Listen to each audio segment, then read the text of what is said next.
got to talk about the markets. The key catalyst that everybody was waiting for has come. The read of inflation for the month of December. Now, on a headline basis, it was hotter than expected. Some are taking comfort in the details. Let's bring in Blake Gwinn, head of U.S. rate strategy at RBC Capital Markets. Blake, what's your hot take on the inflation number that we got?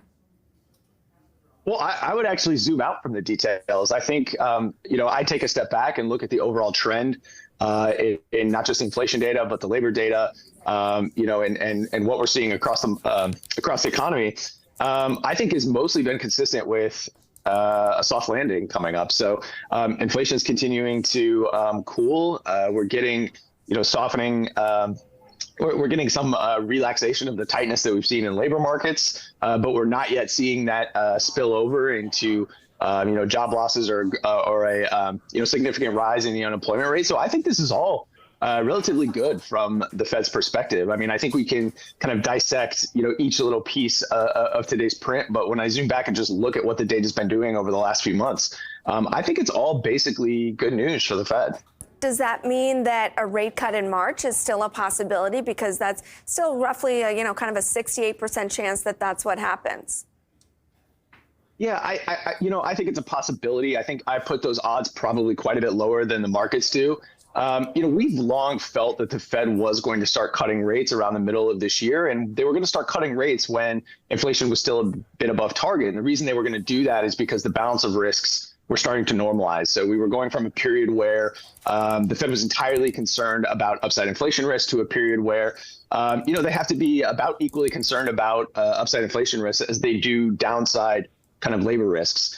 The other thing is that in real terms, as inflation continues to fall, the real Fed funds rate rather than the nominal Fed funds rate continues to get passively tighter. So we thought that they would start this correction process in the middle of this year. As far as March goes, I think that if you are doing this kind of preventative, corrective type of Fed cuts where you're trying to prevent a hard landing rather than responding to one, I don't see that as a particularly urgent process. So I just have been of the mind that, they're not really going to be pressured into doing, into starting these cuts as soon as March. And each one of these data points that goes by, we had a strong NFP, we had a strong NFP. Now we have this CPI that comes in a little bit hotter than expected. We're just ticking off the top tier data points that I think could really pressure the Fed into cutting in March. So I don't see it, but I wouldn't say the probability is zero.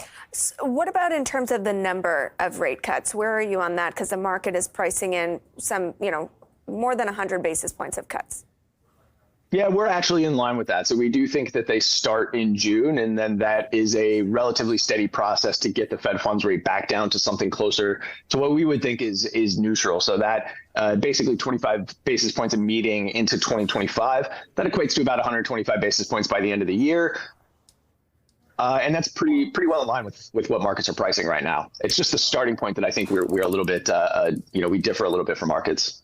You started the interview saying you got to take a step back. It's not about this month's data point. Let's also take a step back on the Fed, right? They are managing to execute. It's not a done deal, but they're managing to execute coming back from unprecedented levels of stimulus without, some things did break, but without really breaking a lot of things.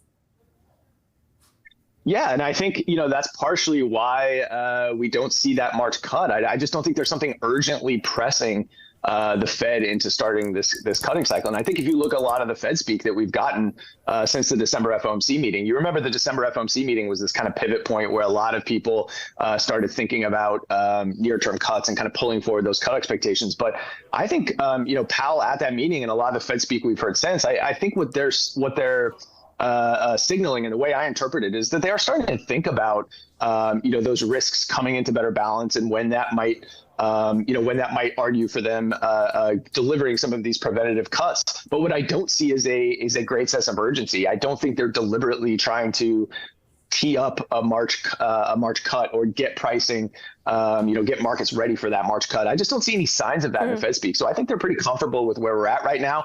And I would say I think there's some on the committee that haven't quite given up on the possibility that there is still some risk of reacceleration. We focus so much on how whenever they mention cuts and the cutting process, But along with those comments on cuts, even in Powell's own post-FOMC press conference, he was also talking about the possibility that they may have to hike again. So I don't think that's completely dead. I don't think those risks are completely off the table. I just think they're a lot more balanced than they were, say, 2 months ago.